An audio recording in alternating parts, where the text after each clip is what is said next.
नमस्कार, मैं रूपनारायण संजय और मयूर टाइम्स न्यूज़ के माध्यम से आज साक्षात्कार की वेला में हम आए हैं डॉक्टर नरेंद्र जी चतुर्वेदी जी और श्रीमती डॉक्टर शमा चतुर्वेदी जी के घर, और आपको एक उनकी जीवन यात्रा से लेकर के साहित्य की यात्रा तक का हम सफ़र कराते हैं।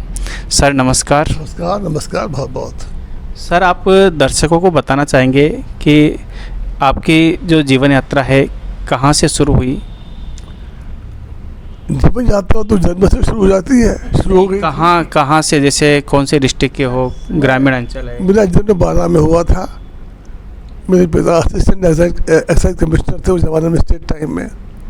तो मैं पढ़ने के लिए अलवर चला गया था। अलवर में मेरे बड़े भाई साहब हिंदी के अर्थशास्त्र के प्राध्यापक थे, हिंदी के बड़े रचनाकार थे। उनके उस पारिवारिक माहौल में मैंने लिखना पढ़ना सीखा। बचपन में मेरे कुछ लेख छप गए थे उस ज़माने की पत्रिकाओं में। तो सर, आप दर्शकों को बताना चाहेंगे कि आपके साहित्य की शुरुआत किस उम्र से हुई और किस तरह के आपने स्टार्टिंग में साहित्य लिखे? मैंने कहा ना आपसे कि मैं जो स्कूल में पढ़ रहा था तभी मेरा लेख छप गया था, और मेरी कविताएं उस जमाने के एक पत्रिका था अजमेर से, उसमें बहुत छपी। फिर मैं धीरे धीरे आगे पढ़ता रहा। अजमेर में जब मैं पहुंचा, वहाँ मुझे अच्छा माहौल मिला। वहाँ मेरे मित्र थे कृष्णात्री, हम दोनों मिलकर के चार साल तक मैगजीन निकाली। त्रैमासिक पत्रिका थी प्रज्ञा, हिंदी और अंग्रेजी में। तो शौक था ये। फिर मैं यहाँ आया, कोटा में आने के बाद एमए हिंदी किया मैंने, और हिंदी तब मेरी किताब छप गई थी। तब मेरा पहला। सर, कौन सी पुस्तक थी जो यहाँ पे छपी? मेरा उपन्यास था, एक था महामंत्री, ये तब छप चुका था। और ताजुब की बात है, वो ज़माना था, उस ज़माने में रॉयल्टी मिलती थी किताब की। तो मुझे पहली बार अच्छा लगा कि मेरी किताब की उस ज़माने में रॉयल्टी आई थी। ज़माना बदल गया, उसके बाद निरंतर लिखना चालू रहा, बहुत लिखा। कितनी पुस्तकें, कितनी कहानियाँ, कितने उपन्यास आपने अभी तक लिख दिए? मेरे 3 कहानी संग्रह प्रकाशित हुए, 3 उपन्यास प्रकाशित हुए, 2 नाटक प्रकाशित हुए, 6 आलोचना के ग्रंथ प्रकाशित हुए हैं, और विविध साहित्य में पर्सनल इम्प्रूवमेंट में मेरी किताबें अमेजन पर मिल जाती हैं। 2 किताब वहाँ भी हैं, कानून की 2-4 किताबें हैं, आध्यात्म की मेरी 70 किताबें हैं। मैंने हर विषय पर लिखा। सर, कौन कौन सा विषय आपने इन साहित्य में लिया?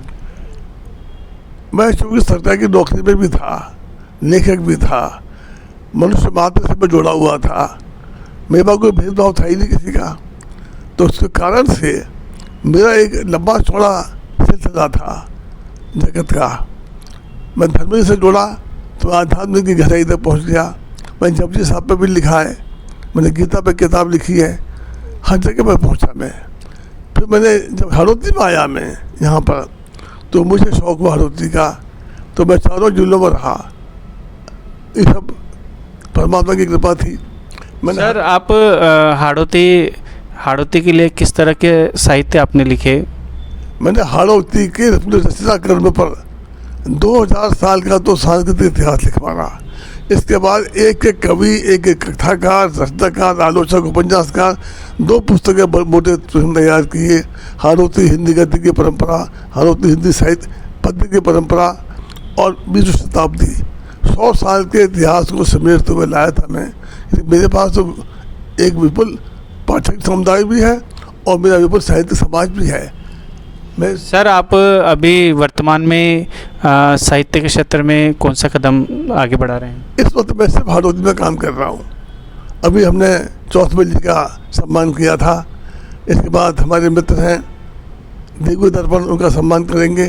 हाड़ौती के जो रचनाकार लिख रहे हैं, मुझे सूचना है 90 के आसपास हमारे हिंदी हाड़ौती साहित्यकार हैं। मुझे हाड़ौती बोली से बहुत लगाव है। मैंने ही व्याकरण तैयार करवाया चौथबेल से। चौथबेल बहुत अच्छे लेखक है हाड़ौती के, साक्षात अच्छे लिखते हैं, बहुत लोग लिख रहे हैं हाड़ौती के अंदर। तो हाड़ौती भाषा को मैं आगे बढ़ाने का प्रयास कर रहा हूँ। तो सर ने हमें बताया कि हाड़ौती भाषा एक जो अभी बोली है, उसको भाषा बनाने का जो कदम है वो जारी है। तो हम इसी बीच हाँ डॉक्टर शमा चतुर्वेदी जी से भी थोड़ी सी चर्चा करते हैं। मैम नमस्ते। नमस्ते। मैम आप एक गणित विषय के अध्यापिका होने के कारण आपने साहित्य के क्षेत्र में किस तरह से कदम रखा? देखिए, गणित तो मेरा विषय था, पर साहित्य से मुझे बचपन से ही लगाव था और साहित्यिक माहौल भी था हमारे घर में। तो मैं बचपन से भी काफ़ी कहानियाँ वगैरह उपन्यास मैंने पढ़े थे छोटी उम्र से ही। तो मैं उसमें अच्छा कॉलेज वगैरह में भी, स्कूल में भी मैं लिखती रहती थी। डिबेट बोलना, साहित्य का लगाव, ये मेरा चलता था।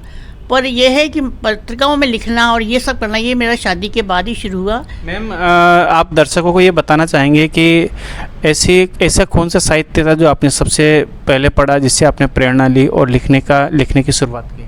देखिए, बचपन से तो मुझे कहानियों का, उपन्यासों का शौक़ था। तो बचपन में मैंने शरदचंद्र, प्रेमचंद वगैरह सबके पढ़े। फिर शिवानी के, मालती जोशी, सूर्यबाला, इन लोगों का, मजला गर्ग, इन लोगों के भी मैंने पढ़े। तो मुझे कहानियों का वैसे शौक़ भी था, इसलिए अपने आप ही एक शौक़ अपने आप लेखन में भी बदलता चला गया और ये सब इनसे ही प्रेरणा मिलती गई। तो मैम आपने किस तरह के साहित्य लिखे और साहित्य में कौन सी विधा को अपनाया? साहित्य मेरी विधा तो गद्य थी, पर मैंने कहानियाँ लिखी, उपन्यास लिखे। इसके बाद सामाजिक लेख भी बहुत लिखे, मतलब छोटे लेख जो पत्रिकाओं में छपते हैं वो सब लिखे। उसके बाद मैंने बच्चों के लिए भी पहले बहुत लिखा था। बच्चों की भी मेरी काफ़ी पत्रिकाएं छपी, बच्चों के भी कहानी संग्रह मैंने काफ़ी लिखे। शौक़ गद्य का ही था, गद्य में ही ज़्यादा काम किया है। गद्य में ज़्यादा काम किया है। तो मैम आपने गद्य साहित्य में समाज की कौन सी समस्याओं को उजागर करने का प्रयास किया? देखिए, समाज में तो जो भी हम देखते हैं, सामाजिक परिवेश, उसी समस्याओं को लिया है। पर विशेष करके महिलाओं के बारे में मैंने काफ़ी लिखा है। और महिलाओं के जब उनकी रूबरू में, उनके उसमें क्या उनको परेशानियां होती हैं, कैसे वो जूझती हैं। और मुझे ऐसा लगा कि इनमें बहुत अथाह धैर्य है, क्षमता है, और जिससे वो पहचानती नहीं है, इसीलिए वो हमेशा वंचित रह जाती है। ग्रामीण महिलाओं से भी मेरा काफ़ी परिचय हुआ, उनकी भी मैंने